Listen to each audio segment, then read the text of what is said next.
Hey everyone, welcome back to another episode of Crossing the Streams for the new year 2026. I'm your host, Eric Rodriguez, aka Neurochronic. I'm joined today by another great panel of guests here to talk about one of the most exciting shows that made it into the tail end of 2025. It is Vince Gilligan's Pluribus. And I'm excited to be joined today by everyone that I was able to get on today because it's a neat show, but it came with a lot of, background with Vince Gilligan and his prowess with Breaking Bad and Better Call Saul. So I'm excited to jump into it and introduce our guest today. Bumping up from usual guest to co-host, it is my friend Michael from Omni Media, killing it with his interviews on his channel. Michael, thank you so much for being here. Oh, anytime, man. Thanks for asking. I kind of, like I mentioned before we started this, I've covered the show so far just on my Patreon, so I haven't really talked to anybody about it. So I'm kind of excited to be here for this and give a little more of a Vince Gilligan background, I guess. Of course. Considering I've got a long history with his work beyond before anybody ever really knew what his name was, I guess, technically. Yeah, you're the expert here, so I needed you on to share that. But go visit Michael's Patreon if you want to see those reactions right now. They'll be on YouTube someday. Someday. Yeah. Get the Patreon blog, though. And after that, we have Corey from the Raggedy Pack. Raggedy Pack. Corey, thank you so much for being here. Of course, I'm happy to be here. Breaking Bad is my favorite show of all time, and I put Better Call Saul in that same tier. So I knew I had to watch Pluribus, and luckily we were able to finish watching the season before this Crossing the Streams episode because it was kind of close. We didn't know if we were going to be able to get it done. Right. Yeah. Well, I appreciate it. I appreciate you getting across the finish line for that. And after that, we have Sam and Daniel. Thank you so much for being here for TBR Schmidt. Great to have you guys on. As I said before, off camera, you guys are now officially the channel that's run the gamut of every show that we have on the channel. So I really appreciate you guys coming on. You need to make more shows. And after that, we have my oldest friend in the reaction space, the person who got me sort of kicked off with my whole reaction career here is Imon Snow. Imon, thank you so much for being here. Thank you for having me here. It's exciting. I really love Pluribus. It's like the most original show I've seen in a long time, and it kind of like reinvigorated my excitement. And I feel like I'm like, okay, we're back with some good stuff. And then I didn't even notice your shirt, Michael, but because I made a comment, I was like, yeah, Vince Gilligan's never done anything in this like realm, and everyone's like, X-Files. I was like, oh, okay. 30 episodes. Okay. Yeah. Wow. Cool. Yeah. So Michael, the resident X-Files head here, will help us guide us through that. And last, certainly not least, we have Lips from Lips React, the newcomer to the channel, but I'm very excited to have her here. Lips, thank you so much for joining us. Thank you so much for having me. Of course. I've been, catching up on everyone's reactions over the holidays. It's been a great, ride to watch the series myself, in my own time, but then also look at the series through different perspectives of what everyone, sort of thought about it. Because, like Imon said, it was such an invigorating show. Obviously, we can talk, accolades about Vince Gilligan for the entire runtime we have here, but it's really fun to just like get into something completely new. I went to completely blind. I didn't know what the show was about at all going to it, besides like the sort of like, cutesy synopsis they had about like the most miserable person in the world, trying to stop everyone from being happy. And it was immediately just from the first episode, like people were saying it's one of the best pilots that we've probably ever seen in like the last decade or so, or maybe ever in television. And I definitely think I agree with that because from the jump I was invigorated. I was really drawn in after that first episode. My mind was buzzing, with possibilities, with what does this mean, what does that mean, and I knew pretty much right away that I was going to do this discussion because I really wanted just to hear everyone's perspectives on like how the show shook out for them. So I want to jump into it really quickly, before we get into the show itself. Like I said, I want to hear everyone's sort of backgrounds, getting into the show, what you expected, what you knew about it, your initial thoughts, just, kicking it off. Michael, as I mentioned, you're the resident Gilligan expert here because you're a massive X-Files fan. And so you knew his background, his work over there, you knew what he could bring to the table for this. So I guess, before you even got into the show, what did you sort of have in mind with, the show itself and with his work from X-Files, Better Call Saul, and Breaking Bad?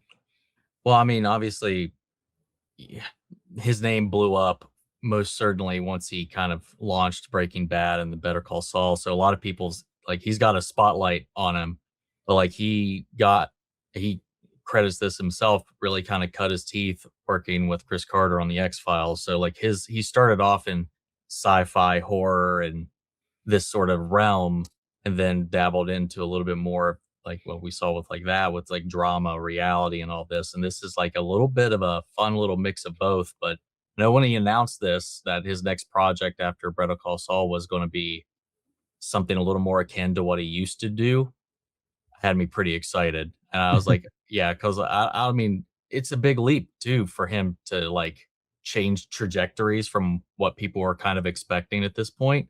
But I mean, a lot of his episodes are in most people's top tens, so he's pretty solid, I gotta say, at least. So I don't know. I like you, I tried to like avoid what it was about or anything. I don't even know if I saw a trailer before I went into it or anything like that. I just, like you said, I've heard the description, the most miserable person in the world, and then okay, whatever. We'll see what happens. But like I got a lot of faith in him. So like I'm pretty much at this point, if his name's attached to it, I'm gonna give it a chance. And he was not missed at all. I don't think he's written a bad episode of television that I've seen, at least. Right. Yeah. Like you mentioned, it's getting into it. I didn't see any trailers for it either. I saw like snippets of like the small little teasers that they did. Like at first saw the first two, I think, which were just like really teases of like scenes that we saw from the first episode. But other than that, yeah, I tried to go completely blind. And even sort of when the episode dropped, I like sort of surprised my partner because we're sitting down and I just like put it on without her seeing what it was, and she's like, "What is this?" And then it took like a good minute for her to realize what it was. Once she saw Rhea Seahorn, it sort of clicked, what this was, and we locked in. Yeah, that's the other thing that immediately sold me on it too, was the fact that she was going to be leading, because she killed it in Better Call Saul, man. Yeah. I mean, she's great. Again, no spoilers for Better Call Saul because Lips has not seen it. Yes. So we're trying to be conscious of that. But no, Rhea, it's not a spoiler that she's one of the main characters in that show, and she's fantastic in it. And he, wrote this a while ago, but he wrote it, now later, specifically, trying to give her the lead role, which was brilliant. And Corey, you guys, mentioned in your first, reactions to the pilot, how much you love Better Call Saul and Breaking Bad. So what were your sort of, expectations or your hype getting into the first episode? So I heard that the show was in development, but I didn't know when the release date was. I never looked that up, never watched a trailer. And then all of a sudden one night I just saw Pluribus trending all over the place, and how hyped up the pilot was, how it's like the best pilot of all time. And I was like, we should try to get this on the channel. I know we're doing a lot right now, but I'm down to watch this. And then Kojo said, yeah, let's do it. And we watched it and our minds were blown from the jump, because it was so different, but it still does have that Breaking Bad, Better Call Saul feel to it, with the cinematography and the pacing, good writing. So that's pretty much how that came to be. Yeah. I again, it sort of took everyone by surprise, I think, because they hit the ball a lot with those first teasers. But getting into the pilot itself, once you got the ball rolling, again, seeing the sort of through lines with Vince Gilligan's style, I think everyone was able to latch onto that and propel them into the show itself. Lips, I'm going to jump down to you. Yeah. Again, not having seen Better Call Saul, but seeing Breaking Bad, because what were your thoughts getting into this? And did you have any predisposition towards Vince Gilligan? Did you have any expectations for the show? No, I didn't. Similarly to those who've spoken so far, I was actually on vacation when it dropped, and I knew that the creator of Better Call Saul and Breaking Bad was coming out with a new show, but I didn't know when it was coming out or anything like that. And I was on vacation, and I was like so bummed that I was missing the launch of it when I started seeing the chatter roll out. So it was like the first thing that I did when I got back was record my reaction to those first two episodes. So I had no idea when I walked in, other than who had created it and the same like tagline, most miserable person in the world tries to save it. This it kind of turns into just for like, where were you when Pluribus happened, and it's just kind of like appropriate for what the pilot is. essentially. And Imon, I was there for your Better Call Saul reactions, for your Breaking Bad reactions. I edited those, for the most part throughout the series, and it's a lot to live up to, I think. But everyone had a lot of faith in how the show might shake out right away. And what were your thoughts getting into it? Yeah, I did watch the trailer. I think because it was like a Vince Gilligan is doing a new show, so I was like, that's interesting. Mhm. And so also this, is it Rhea or Ray? Because Ray. I heard her say Ray, or Vince called her Ray. I think it's Ray. I can Ray. never tell if Okay. it's Ray or Raya, but like I know it's like that sound. Yeah. Okay. I wanted to make sure. But I saw the trailer. It still didn't explain anything. It was just like people are smiling. There's like, that's basically it. And so when it launched, I was like, I did not know what it was going to be about. But I was excited because of Breaking Bad, because of Better Call Saul. And I'm also a big fan of Ray as Kim. So it was just, but I think for me, when I went into it, I was like, this seems like a sci-fi, and I was ignorant and I didn't know that Vince had worked on a sci-fi. So I was like, how is he going to do this? And obviously, I've never seen the X-Files, but I probably should. But I feel like that's like the main, like, so I was like, oh, once I knew that, I was like, okay, then this is going to be good. But I had no idea. The trailer doesn't really give anything away. And you know how much we loved Breaking Bad and Better Call Saul. So I was definitely going to watch this show. Yeah, well, we know you'd have one specific viewer with X-Files if you ever did that for the channel. There's not enough people watching it. I've looked. It's coming back. It's coming back with Ryan Coogler, so maybe now it's time. Dude.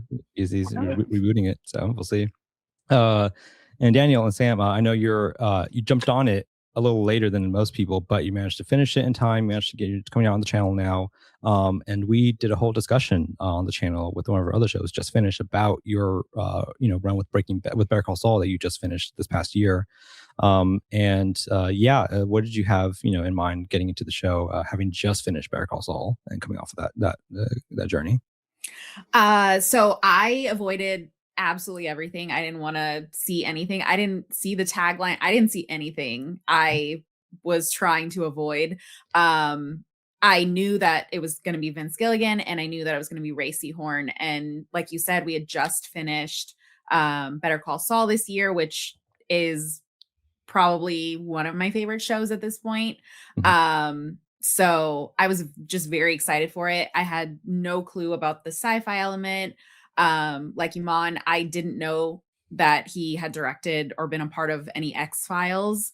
And I have not seen X-Files, but I feel like it's just played out perfectly so far. Yeah. I mean, knowing that Vince was attached was pretty much all it took. I mean, Breaking Bad's my favorite show. And I think the thing that I really like is like, I have so much faith in his storytelling to like wrap things up in such a satisfying way, because he's done it 2 for 2 times essentially. So like just the confidence that I know that this show is going to wrap, even though he probably has absolutely no idea what he's doing or where he's going, I have faith that he's going to hit once we get to the end. So I'm just super excited for his writing. Yeah. That's the thing. It's a show that got compared to a lot this past year was Severance.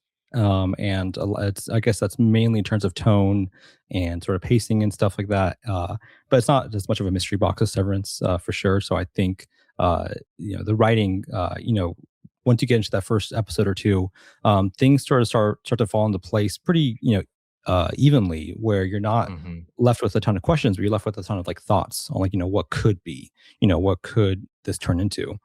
And I was really excited after that pilot, just because it sets it off. I think a handful of people here have watched The Walking Dead, and I know Blips, you're going through that right now. So I didn't expect the pilot to turn to basically like an apocalypse, like sort of take on what that could look like. If it wasn't as deadly, it was definitely deadly, but like it was like had a happy ending, I guess, in some sense for everyone who made it through. But after that first pilot, my mind was buzzing with the possibilities of what the show could turn to. And as it is with Vince Gilligan stuff, like the show had a very deliberate pace, and I think that was the biggest talking point around the series for people online, and how people were sort of digesting it. I think the biggest criticism it got from most people was that they found it like boring, that it was too slow for them. And Vince Gilligan's been very up in front about, like, he's like, this isn't for you to be scrolling on TikTok. This isn't for you to be like, just like double screening while you're watching it. So I, appreciated, how deliberate the show was with everything I wanted to tell. Every shot and every, scene plays a very significant role in, how, you live with the characters and from episode to episode. So I kind of want to get into like the season itself and, what your thoughts were. I'm going to throw over to Michael. I'm going to ask your thoughts first. Just Michael, what were your thoughts getting into the first season and your overall, feelings, finishing it, and what you appreciate about it? I Big question, I know. Big question. the ride immensely, but it is a massive philosophical exercise from beginning to end. Initially you got to weigh all of the options of, like, the impact of whatever this event is and the pros and cons of it, the way they get into the weeds about that. And then it's just so well written to the point where you can kind of see every angle of it, and then by the end of it, I don't really know what the right answer is. At the end of the day, I, like, most of the time I feel like I'm siding with Carol in a lot of ways, but I don't know how much of that is just like that Western thinking kind of like bled into my brain, or that like individualism, whatever, that we kind of value. But at the same time, it's just like, no one's dying really anymore. There's not a war anymore. Blah, blah, blah. We're not killing the planet anymore. And it's like, who's that about right now? Yeah. I don't know. I love it. But I think some of my favorite moments are just those quiet, contemplative moments where it's just Rhea, and like seeing her like be in this isolation, and then this, like, because it's almost like she's through this isolation, she's forced to confront herself in a lot of ways. Like, we started off the season with her in a pretty bleak place in general, or maybe just more blasé place. But she doesn't really have a passion for her work, her life, and in the flashbacks with her relationship or whatever, she's not really present for it. Yeah. So it's kind of like forces her into a box to have to deal with all of that, with this absurd, insane shit going on around her. Yeah, I don't know. I love it. It's not like a mystery box in the way that Severance is. I think it, like, in the way that comparison probably comes up is both Apple TV and they're sci-fi and they make you think. But other than that, there's not really a lot of overlap that I feel like between the two in that way. But I'm excited. I have no idea where this goes. I from our jumping on point, he says he's got like a roadmap, generally speaking, of like 3 to 4 seasons. I'm like, I don't know how. I don't know what that. I just give up. Yeah. Maybe it'll just end with the atom bomb, going off. And that's it. And that's a great ending. That's the last scene of the thing. But yeah, you're right though. I agree though. What I really loved about the show is the nuance in the dilemma, which is that Carol's individualism like plays a huge role in how she's processing this whole thing, the grief that she's going through as well, in that individualism, because she lost, her significant other, and that was the only person in her life that she really, could like latch onto. And I love everyone's, perspectives on, the pros and cons of what's going on with the joining, because like you said, and like they say in the show, there have eliminated crime and racism and all this other stuff, but like, what are you losing in the process? So I love that there's a big conversation to be had there, within the realm of the show itself. I think we've seen like two things kind of tackle something kind of similar, like this year or not this year anymore, but like 2025 between Sinners kind of has a similar thing through the assimilation with the vampires. Mhm. This like cultural cleansing, this amalgamation or appropriation, and then it becoming this blank nothingness almost. Yeah. We just Yeah. watched Sinners, and I have a quick question. Is that a vampire normal thing where like a vampire? Oh wait, never mind. I don't want to spoil it. Yeah, I'm like, has everybody watched Sinners? Maybe not first? everyone's seen Sinners, so never mind. Never mind. I have a Yeah. question. I don't understand vampire lore, but I don't want to spoil Has it. anyone not seen Sinners? Okay, I think everyone's seen Sinners here. Okay. Okay, so is that a normal thing where like a vampire then gets the memories and like the be able to speak different languages of people that they turn? It's a pretty unique take, I think. Because that was it, and it made me immediately think of us watching Pluribus. I was like, that was such a cool thing in Sinners, that whole Yeah. concept of like how that played into the overall story. So you brought up Sinners. So. Yeah. Yeah, I think. I mean, I think there are some variants that it does kind of come into that, because like they were, until Remick, the mothership was taken out, they didn't really have, they kind of activated as a hive, and they were kind of free after that because they were his thralls. Anyway, whatever, that's a whole other thing. But yeah, there's a lot of similarities between the two that I thought was kind of interesting. Yeah, I would love to do a Sinners discussion if I knew how great it would be and how much everyone would have watched it, when it came out. But yeah, Lips, I want to jump to you just because when you were watching the show, I know you mentioned on a couple of the videos that you started your channel with the sort of like the really deliberate effort to just expand your mind with like the shows that you're watching, with the media that you're consuming, because you want to relate to it on like sort of a deeper level. I think this show is a great exercise for that. Yeah. And like I said, the nuance and the dilemma, I think, is what makes it super intriguing at first. Like specifically, in that first few episodes when you're figuring out how everything works and like what it means for them to be living like this.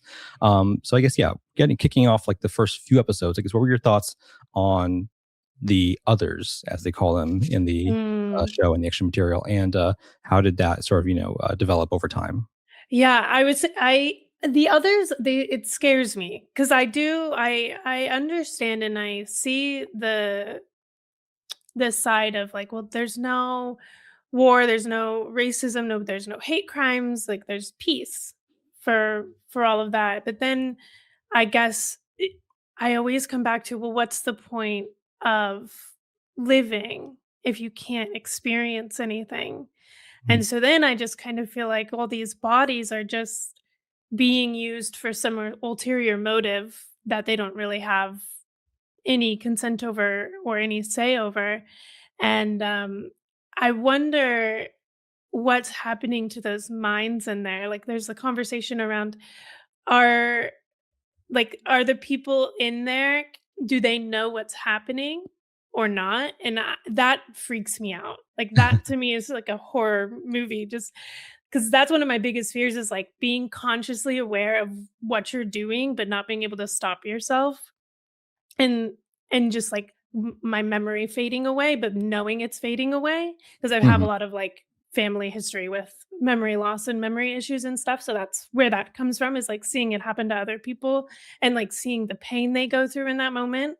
So that's always been one of my biggest fears. So when the hive comes in and I think about the people in those bodies, or their minds in those bodies, and what would happen if we were to reverse it, would they know what they were doing during that time? Would they have been aware of like the play or the shows they were putting on for these people? But then what really I can't wrap my head around is, why do they care so much about the people who haven't turned? Right. And that's to me why it gets so creepy, and like, I don't know. It's a lot easier for me to understand Carol, and it's been really hard for me to understand the hive, because the biological imperative just it doesn't, I can't latch on to it. Right. I can't, it makes sense to me, but it also seems it's frustrating. It's like having a conversation with someone that just like will have no won't move or budge at all, or doesn't have any empathy for other people around them, and then is like, well, my way is the right way, so my way is what everyone's going to do, like get on the highway or get off the road. And it's like, okay, but there's no space for any other way of thinking with the hive. And that to me is also kind of scary. I don't know, Yeah. they scare me. I think that's an appropriate response. I think everyone here sort of has like a similar take, is in the sense of like there's something off-putting about it. The Mhm. pros seem to outweigh any cons that you might bring up. Is the fact that it saves the world. Animals are off their chains, whatever. But there is a very disconcerting element of seeing that assimilation. And I love how they develop that through Carol's background. And two key elements of her character being that she is a lesbian, and that she had been put through a conversion therapy camp, and that she is also a former drug addict, as she said, like that she has experience with heroin. And they highlight that in the second episode when she says, ask a heroin dealer, how good their smack is. She says that directly to Zosha. And she says, the people who were trying to change me smiled at me just like you did. And it informs her character a lot of, like, how she's processing this. And another element on top of that is the fact that she is alone, as opposed to the other survivors that she meets have family members, have significant others that they can still sort of latch onto and like ground them. And that's an element that I found really interesting, that people brought up for the idea of like manipulation for what they're doing to Carol, for Carol. I know that's a very distinct element that I heard from Nikki and Steven Reacts, who I was trying to get on here, but they couldn't make it today. That they said, they're a married couple and they have kids. And they said, if I lost you, I don't know if I'd want to stick around this. I don't know how to be processing this. Like, it makes a world of difference if you have a family or kids and they're still around, and your motivation to like stick with this and to see how this sort of plays out and to like, go along with it. And Imon, I know you have, two boys. And I know you had a lot to say about, the potential manipulation that was going on from the others with Carol. So I guess, yeah, how does that element sort of, play out for you? The fact that, the other survivors have family members, and how that, can be sort of weaponized, utilized against Carol, because she's been so alone. In fact, in the way that they also leave her alone in the city for so long.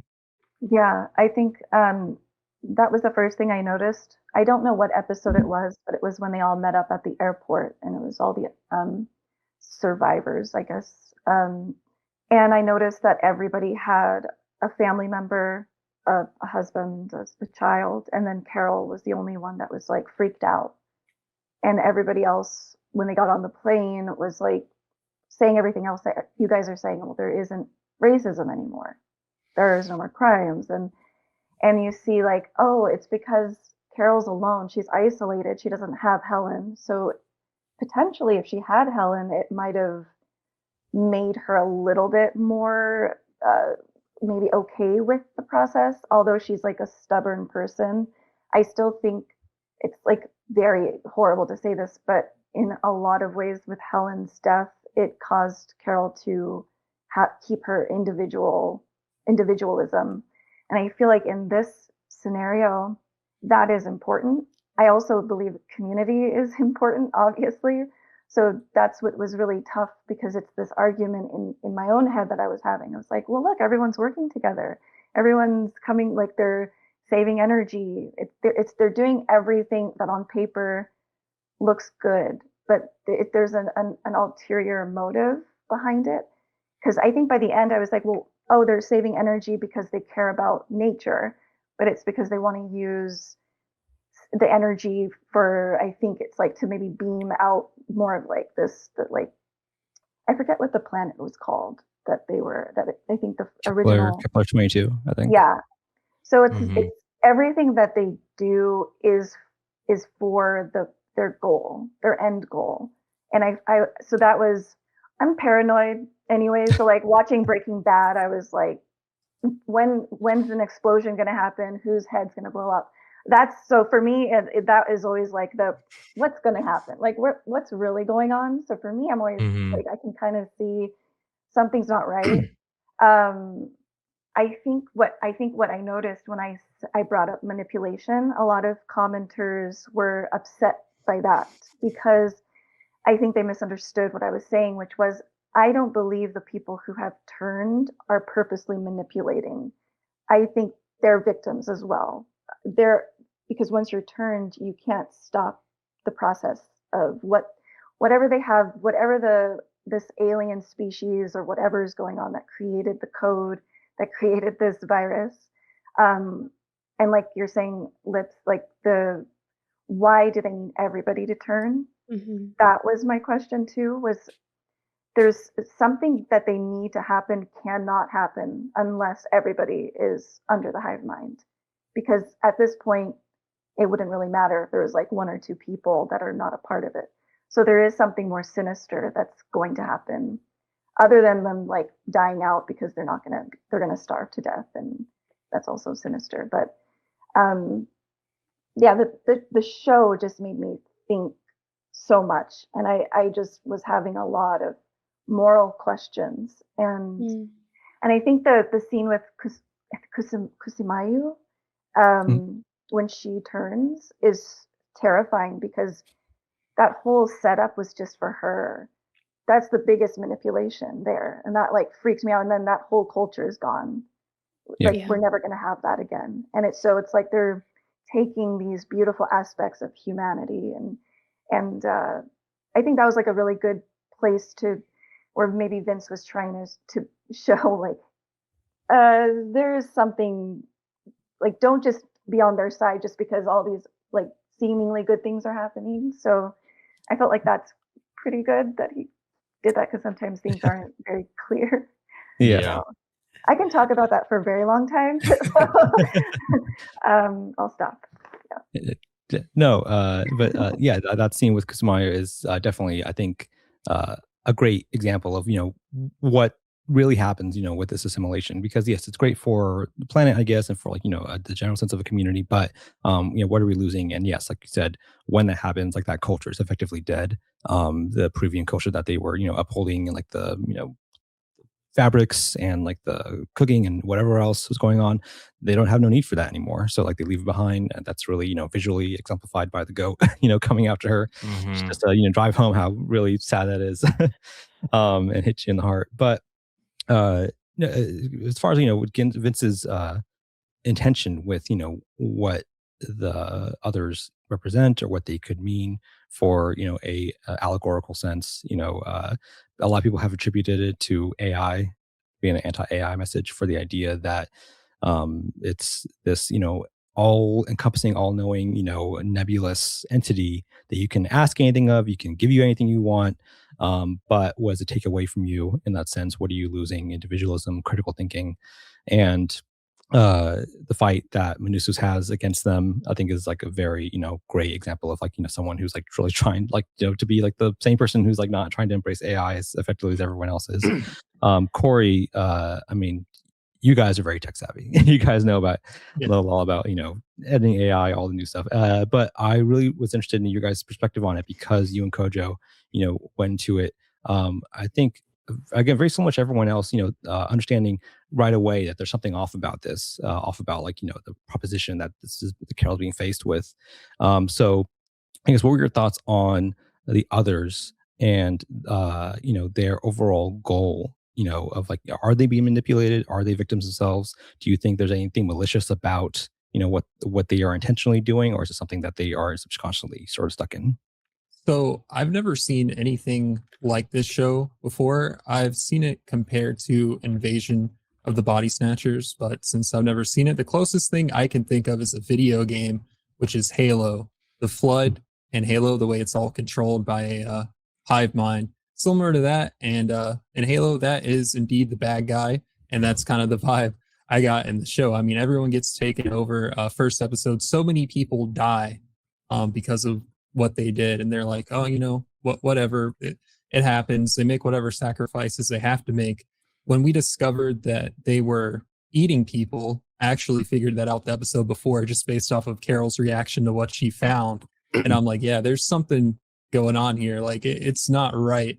It's definitely sinister. And the people that have been taken over, I think they're just being used to essentially manipulate everyone that is a survivor, like their family members, they find comfort in them, but they're kind of the same way that Carol was in the finale with Zoja. They just kind of, are forgetting about what's really going on and taking comfort in that. Yeah, it's interesting. The revelation that the E people, I think, is it's like episode 3 or 4 that comes in, and I remember when that happened. That was like the long stretch that we had between the episodes because it was like the aired that one early, and then like we had to wait like more than a week to get to that one. So it was really tough in real time to watch that. But yeah, that feels almost like, again, a very good subversion of what you think the show might turn into. You think that's like, oh, we got them. It's like they're eating people, like we know they're evil and stuff like that. But it's like, they come out with it with John Cena to be like, no, like here's how it is, here's how it works, and it's all very normal. We're being like every messed up thing. Yeah, like every messed up thing she finds out, there's like a reasonable argument that they have for it too, and I'm just like, oh, damn it. But I was like, okay, well, what do you do then? Like, but they do kind of like, there's so, like you said, there's so many different parallels that they can be this avatar for AI as an example, and the way that it's kind of being used, and like for people who struggle with connection and stuff like that. You have people creating relationships with a bot they formulated or trained themselves. You got people like who are having more interactions with something like this that will only pretty much validate or infer or give you what you instructed to. Like it's not going to deny, it's not going to push back or anything like that. And then you create this like parasocial connection with it, which Carol was fighting up against for a long time until she kind of got tired of fighting and then snapped back out of it. But that's also kind of like, there's that imperative that they have, which is very viral. A virus needs to spread. And I like the way they described it as like, would you just ignore somebody who's drowning? We can't ignore you. We know you're drowning. You're not, we're happy. You're not. We're trying to save you. Like there's that justification, the layers and levels of manipulation, but then they also can't create anything. We learned that. Yeah. They're like, we would you write your book? We need something new to read. So they can't make anything for themselves. Yeah. Which is like yeah, and yeah, it's like that turns into like a little literal anti-creativity, metaphor for what they can represent. And I really love people pointed out that a great moment about that is when she shows Mr. Diabate the avocado toast that she makes, and he tries it, and that's something that he couldn't get from one of the others. Like that's something that she can only introduce to them because that's something from her experience that she is doing in front of him, free of her own will, and he's going to try it now. And that was something that he can take into himself and try for the future or whatever. But like they couldn't show him that because they can only spit back what exists already and what he asked for. And the idea of like free will and individualism is like such a important aspect of Carol's arc in this, and that is highlighted by the fact that I think it's very deliberate that she's the only American that survived among the 12 people. And like I think Michael, you brought it up, is the idea of like individualism is a very Western sort of like priority. People from other countries usually don't have as much of that, like the American individualism that we have. And so like seeing her sort of butt heads with everyone in that room the first time on Air Force One, I think brings up a lot of questions about is she right, is she justified in like this anger and stuff like that. I think as the show goes on, we can form a little bit more of an informed opinion about it. But then it's great seeing that reflected in Manusos, who comes in halfway through the season, who was just such a fantastic character and a foil to Carol. And it's like, saw someone post a meme about it saying like, I met someone with my personality and I hate their ass, and it's so funny seeing them go head to head when they finally meet. But Dan and Sam, I want to hear your thoughts on that concept of trying to hold on to their own individualism throughout the series, but then also Manusos' character. I want to hear what your thoughts were on him specifically and how he reflected that struggle. Yeah, I mean, Manusos quickly became one of our favorite characters. But it's like a weird love-hate relationship because I love how stubborn and like stuck to his like principles, even like when he desperately needs help, or he could so easily ask to be like, "Hey, get me to Carol right away." Because in my mind, I'm like you're so important to saving the world. Like, I don't need you to die in the rainforest. But then I also love that he stays true to himself, and I mean, he has so many amazing moments from like one of the very first interactions he has with the others, where he's just like, "You're not my mom. My mom was a bitch." It's like, what a perfect Yeah. situation. Yeah. So yeah, I think he's just such the perfect pairing for Carol, and it's just so interesting that he arrived at like the worst time. It was when Carol like snapped or kind of caved or gave in or whatever you want to call it. But if he would have gotten there a couple of weeks earlier, like it would have been such a different dynamic. Mm-hmm. But yeah, I mean, everyone touched on so many amazing things. I'm like Yeah. pinching my finger to like not interrupt everyone's thoughts. But But please like, feel free. If everyone has any thoughts, please feel free. I want to hear everyone's thoughts on any of this. no, I mean, like everything you guys said was so spot on. I mean, from talking about how like the show is not necessarily difficult to follow or understand in terms of like a sci-fi, what's going on, severance type of thing, Mhm. but it opens up so many amazing conversations. And then there's this whole idea of like, yeah, are the others good or not? But then you lose everything. There's no art, there's no movies, there's no sports. A billion people almost died. There's no grieving. All of those people just move on right away. I think too about what it's like to be trapped inside. I mean, you think of, I always call him Vegas guy because I forget his name every time. Yeah, Yeah, Diabati. Diabati, I mean, obviously he's having relations with a lot of people that those individuals cannot consent. And now you also think of like Carol being in a relationship with Zosha.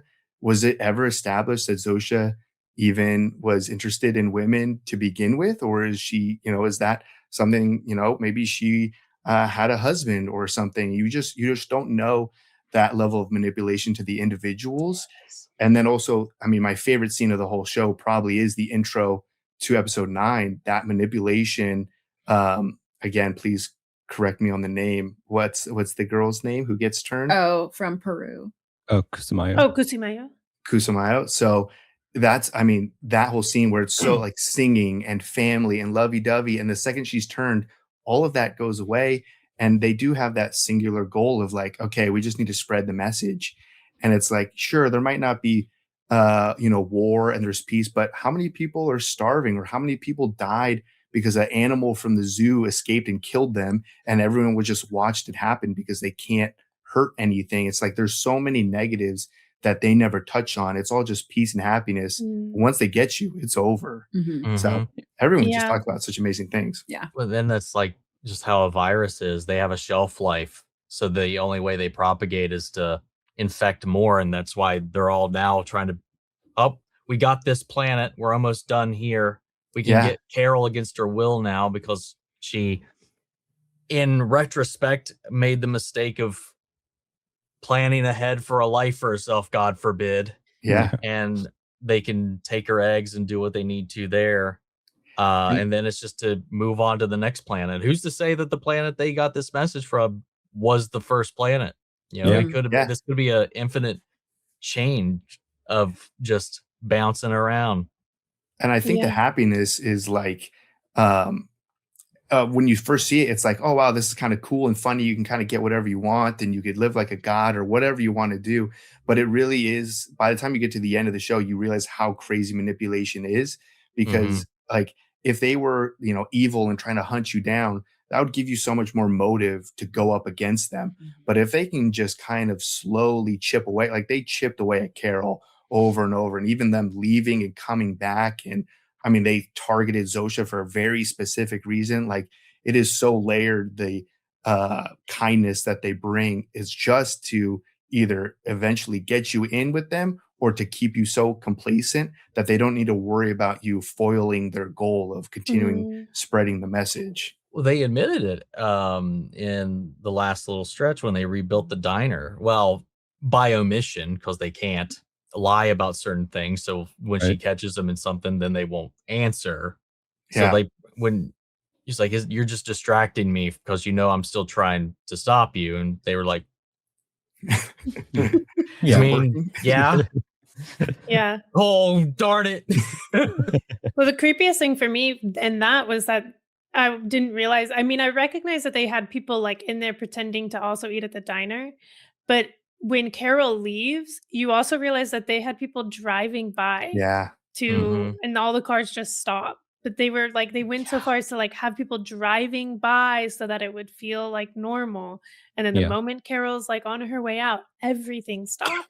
And that to me is so deeply thought out to serve a purpose, to get someone to do something that they don't want you to do, which how is that not manipulation, right? How is that Yeah. not malicious in some Yeah. way? Very Truman Show-esque for everything just to stop to like sort of break the pattern there. I even noticed it too with the scene with Kusumayo like turning is that there's a brief moment where when they're laying her down and they're getting ready to like give her the after the thing. I forgot if it's before or after she inhales the ether. Two of the others speak to each other and one says the sky is really blue today, and I thought that was really interesting. That's the only sort of private conversation that we hear them have like in the entire season is of them talking to each other, not for the benefit of someone else. I thought maybe she could hear them or something, but it just seemed like really improbable that she would hear them from like the distance that she was at and what she was doing at the moment.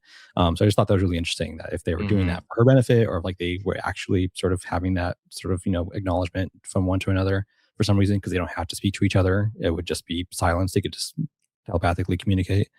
So yeah, the manipulation aspect of it, even with Zosha, as Daniel said, is I'm pretty sure she's the one that when they finally do kiss, I think Zosha is the one that leans in and kisses Carol Yeah. first, not the other way around. And like that, like you said, like, you don't know, like we don't know if Zosha's her person, if she wants that, if that's consensual, like what is that for? That's not something that's obviously not something that the hive mind wants beyond what it can give them from Carol. It can like rope her in, and like they think that's what Carol wants, and they think they can like pacify her like that. But yeah, once we get to that point again with Minusus coming at that same time, it's crazy. Again, it's a great way to subvert expectations. Everyone was really excited to see him come and link up with Carol for their joint sleigh, as like people were saying for that time. But once he finally gets there, like having that new wrench thrown in like just adds to like all the great dynamics that we see with them butting heads and fighting like siblings. I think some people said on the first meeting. I really love that again subversion of what we were expecting from that moment. You get another example of the manipulation aspect of it, or maybe not. I mean, it's a little bit of an illusion. Obviously, they put on these acts to pacify her, but like when Menusa shows up and Zosha is helping him, and then she gets jealous that he's talking to Zosha, and it goes into like how much she started to replace, maybe not replace, but fill that hole with Helen finally with her, and this idea that Zosha belongs to her. She's trying to train her to speak as an individual, if only just for her own benefit, knowing it's kind of fruitless. Or maybe she's trying to pull her out of there. Who knows? But then she's like, no, I love you all the same. It's like, no, you don't love him like me. You love me. Yeah. And it just all of it just starts to break down. Yeah, I just don't know where we go from this point after all of this too. Like, it's just so good. I don't know, man. After this, I mean, they give us enough elements, I think, in this first season again to start chipping away at what could happen with the logistical side of it, but also like just like the emotional side of things, like with the way Carol might develop. And Menusa is there with her now, what that means for her relationship with Zosha, but also just like what the virus could do, like how they'll evolve and stuff. And I'm really curious, again, going back and watching Lips. I was watching your reactions most recently and from the pilot and onward, and even just watching that first scene with the rat, the way the infection starts, or the mouse.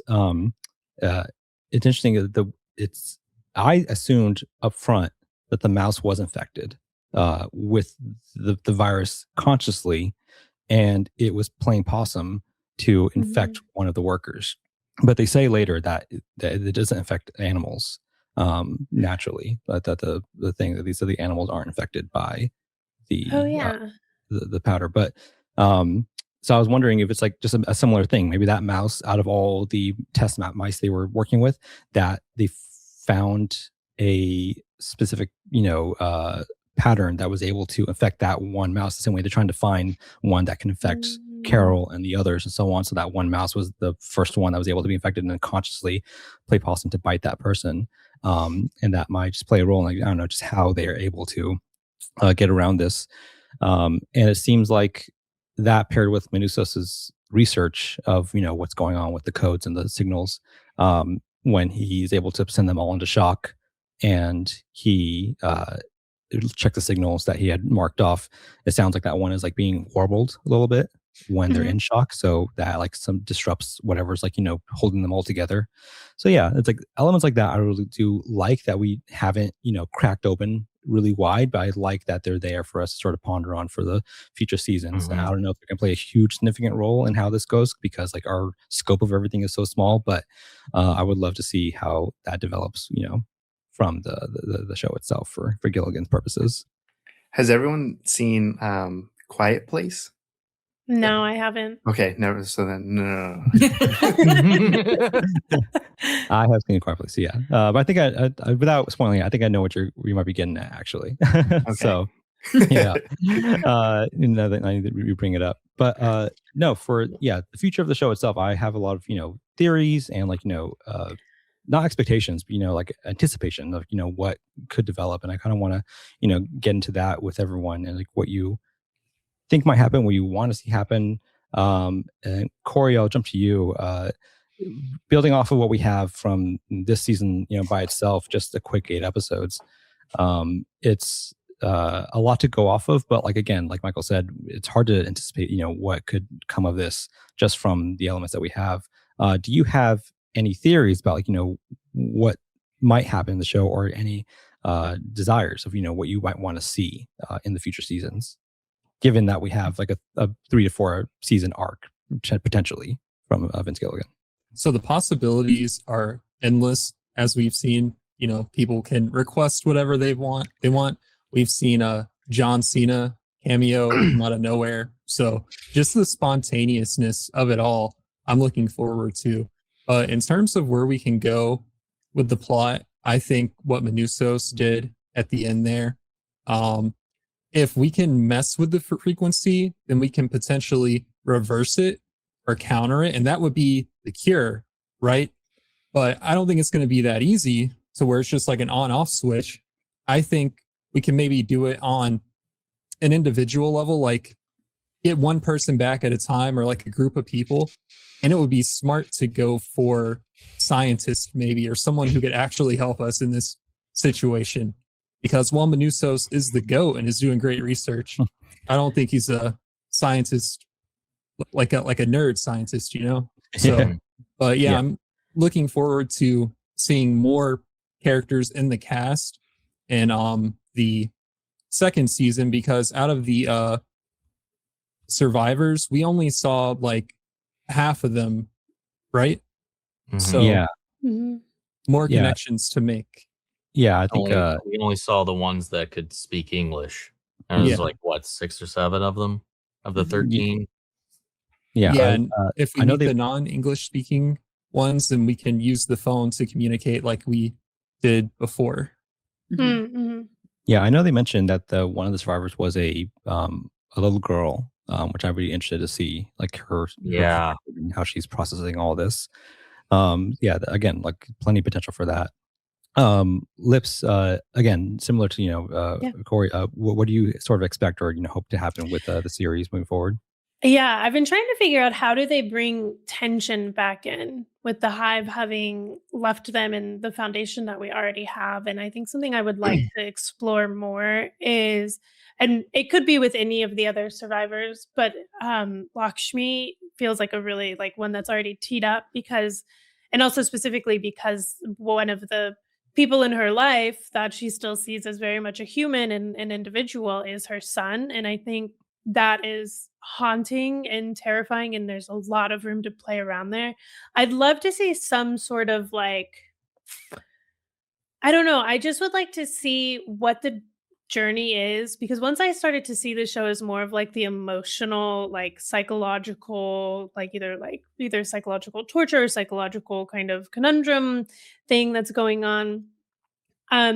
Lakshmi either realizing that her son is not actually her son anymore, or something going on there in that emotional journey, I think could be really rich and deep. And I would love to see, if even if it's not her, I would like to see what that journey is for somebody to kind of realize like what would snap them out of it. Because we see with Manusos that like for him, it was just that his mom was all of a sudden nice to him.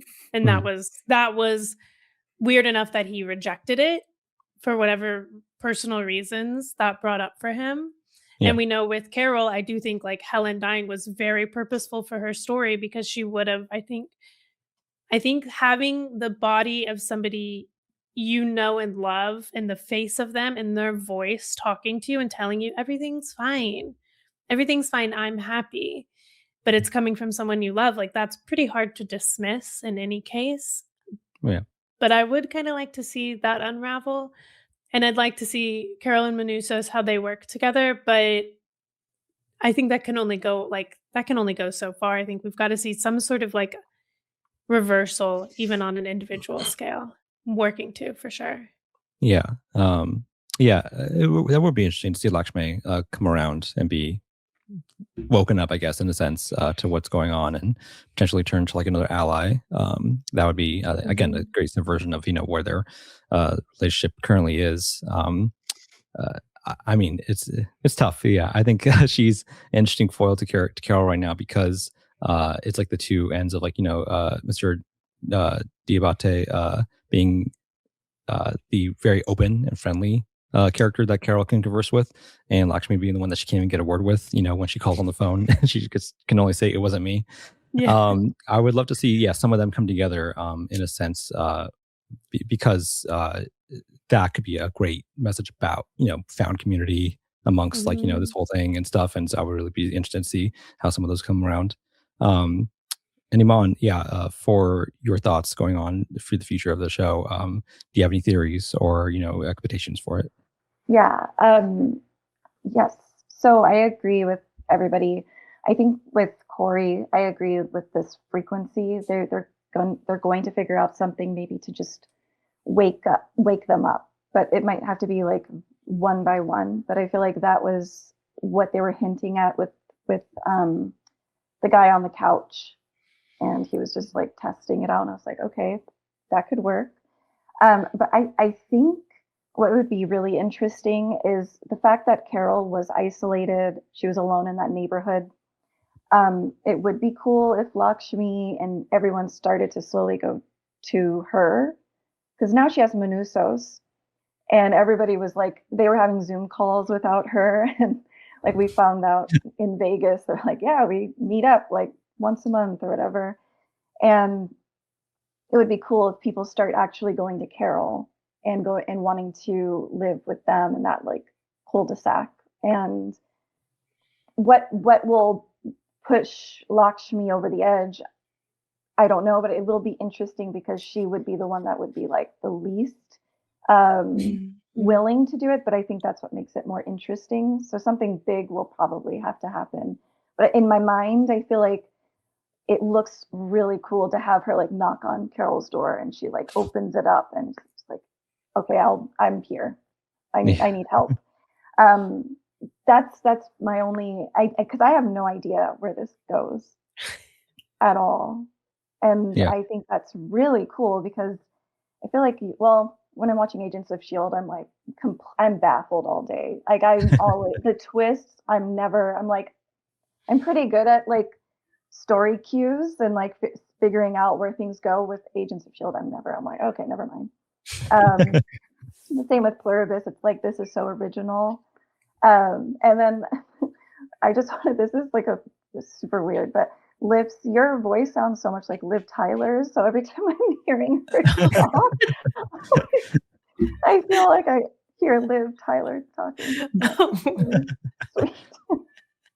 Sorry. It's a massive compliment coming from I know how big of a Lord of the Rings fan you are. So Wow. For what we have on the table for it, like you said, trying to predict where it could go. There's only, I think, one big sort of check-off gun that we have, which is the atom bomb. You know, the idea that she has that in her driveway, and I don't think it's going to just sit there for the rest of the series and not play some sort of role. I don't know, maybe they'll be able to pull the radiation out of it for something. Maybe they'll set it off again. Maybe it'll be the end of the series, is that thing going off. It's great button to end the show on, because it's like, okay, this is how big this thing could get, you know, like this is how serious we could do. She could blow up her own street and just be done with it. Sam and Dan, I want to, you know, again, posture, you know, what do you think is going to happen with the future of the series? Maybe with the code, with the signal, with you know, just your relationship with everyone. What kind of thoughts do you have? I agree with like the theories here. I think this is going to be very much like a slow reintegration if they're able to figure that out, which I think Manusos will succeed. I think Mark, is that the name of the guy on the couch? I think he's going to succeed. So again, I agree. I think it's going to be like a small like group of people at a time. Watching kind of the way that Carol was manipulated and then her to kind of snap out of things, I think we're going to see that happen with some of the other survivors, whether the joining kind of slips or something happens, or if it has to do with Manusos and what he's doing with the radio signals. I think something is going to happen to try like to start snapping them out of it and being more on Carol's side. We were very vocal with Lakshmi. Oh yeah, we do not like her. Yeah, we absolutely like we had some very choice words, and I feel like just as like a mom too, like if our daughter was like part of this joining, I like couldn't wrap my head around thinking like, well, she's here, so it's fine. Like that is not your kid. So for me, like that was so wild, and I couldn't really get past that all the connections and everything, and you know, especially with the total lack of consent and things that were happening, and if they're all one mind, like I'm like, how were you just like thinking this is acceptable and you're just okay? And like Lip said, I get that it's a big part of like, oh, this is you're seeing and you're speaking with them and they're saying that they're happy. But so I think something is going to happen where I think they're going to have to join up with Carol and Manusos, and I don't know what that's going to take to get them there, but I think eventually they all will be kind of on the same team in trying to get everyone back. Yeah, I think there's a lot of like interesting things that we were left off with.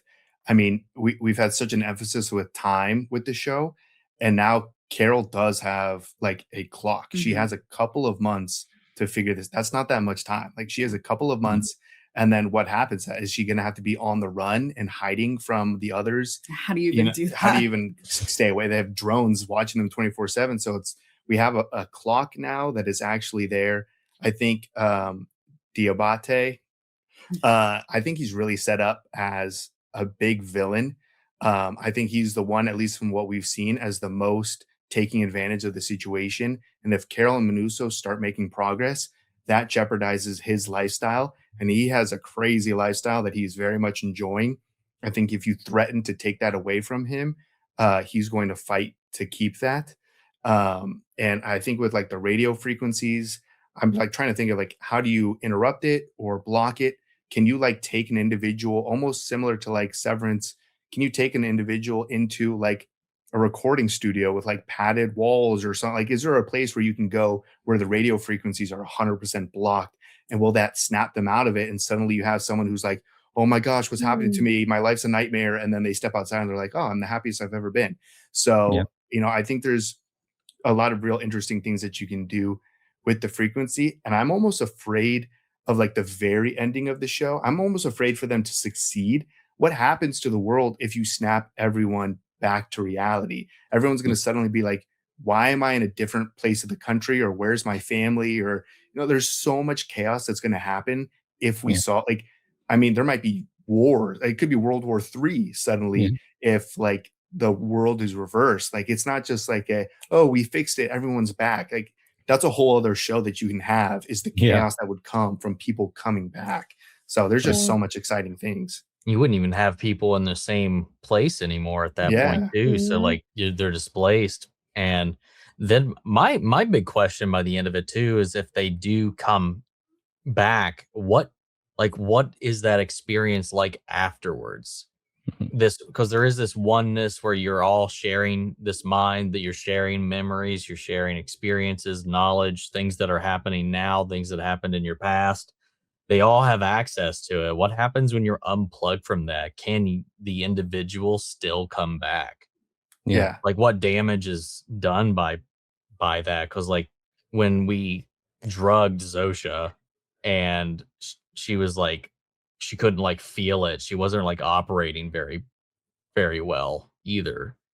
So I got a lot of questions about what does success even look like in the end for this too. I feel like it's gonna be like a horror show. I mean, because they talked about like overstimulation at one point, I think, in one of the episodes. Mhm. And I mean, like, if you snap someone back out, do they still have all of those memories and thoughts? And like, are they just gonna like melt their mind once they come Yeah. to who they actually are? Or whatever they've done in the interim too. Yeah. Yeah. Or has been done to him with what's his face? Oh yeah. Yep.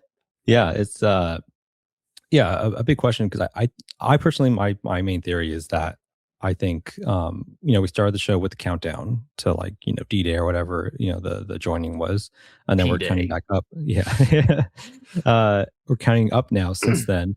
I think, to me, that's a signal that Carol will find a way to reverse this, because I think otherwise, I don't think why would we have like a count up if there wasn't going to be like some sort of like endpoint to that, to quantify and justify like why we're following a certain timeline after that day. So I think it'll take that long. I know the working title of the series was Waikaro 335. So my long shot theory is that it's going to be 335 days to fix this. I think that once that happens, it's going to be chaos, and I think the show might end on a bittersweet note of like the world's going to go back to destroying itself in a sense, but in the long term, and like people are going to go back to destroying the planet in the way we're doing now, but at least everyone will have that choice to do it, and at least it will happen on a longer timeline than 10 years of everyone starving to death. So I really do think we're teed up for a bittersweet ending for the series, and Carol being like a sort of unsung hero for this whole thing. And Michael, I mean, you just mentioned a couple thoughts, but yeah, for the future, do you have any thoughts on where you want to see the series go? I'd be kind of curious, like if there is this success point at the end, the impact of the others and seeing what that is, like not just like on the individuals that survive it, but like maybe the world as well. Like maybe the things that they did, the animals they released, the temporary blip that they've been on this planet, the things they changed, the things they reconsolidated, and all that kind of stuff. Like if there's almost like a blank slate reset in a way, whereas like now we're back in charge, and there's this choice of, are we going to make the same mistakes again? Are we going to go back to destroying this planet? Or are we going to try to adapt? I think there's a pretty fun conversation exploration to go with that as well, because I think there's, outside of the chaos of it, like the waking up part of it and dealing with what just happened to you and all of that, there's outside of just the human race, there's like the planetary effects of it as well that I think would be really interesting to explore, because that's something they've talked about a lot in this season, has been like a lot of their very conscious decisions about how they are even allowed to operate within the world. Mm-hmm. So I could see it as like the human race is already gone. Like Earth is already, because even if you do come back, the damage might be so extreme. Like I'm going to throw out a wild theory that maybe that atom bomb is used at the very end to blow up like the satellite or whatever that they're using. Maybe Earth is done, but maybe Carol saves the next planet or something like that. Mhm. Yeah. Yeah. I mean, that probably would be good use for it, for that atom bomb. Yeah, it's a lot to go over because, like all of us have said, the show does a great job subverting expectations, because when it's teases up for one thing we're really excited about, like within an episode or two, like that can change very drastically. So I can't imagine, where things are going to go within another season or two. But I'm excited, and it's a shame that we're going to have to wait a little bit, because I know they're Vince Gilligan said like they're still writing right now for season 2, and it'll be a little while, probably not until like late next year or this year, to start shooting it. So we might not even get season 2 until like next year, 2027. So that's the current era of TV that we're stuck in. But Yeah. it's it'll be worth the wait. I think I'm hoping it'll be worth it. In the meantime, you can always go watch each other's reactions like I did to relive the series. I had a really great time talking to all of you about it, and again, watching the series through your eyes, because there's so much nuance to dissect about it. So again, thank you all for joining me today. It was a blast to have you all on to go over. There's still, I know we're only chipping away at the tip of the iceberg with this, but there's still a lot that we can run down. I think once we have come back for season 2, I'll probably try to bring everyone back on. So please don't drop the show. I know everyone has hectic schedules at all times for this line of work, but I hope everyone come back for season 2. Absolutely. 100%. I'll be there. Thank you all so much for joining today. Again, it was a blast talking to you about the show. We'll have links to everyone's YouTube channels and Patreons and Discords and everything down below. You can find me at Necronic across social media. You can find us at the Reactorverse across social media as well. Please check out our other episodes we've done of Crossing the Streams, and Daniel and Sam on the other shows that we have on the channel. And we'll catch everyone on the next episode. Thank you. Thank you. Thank you. Thank you.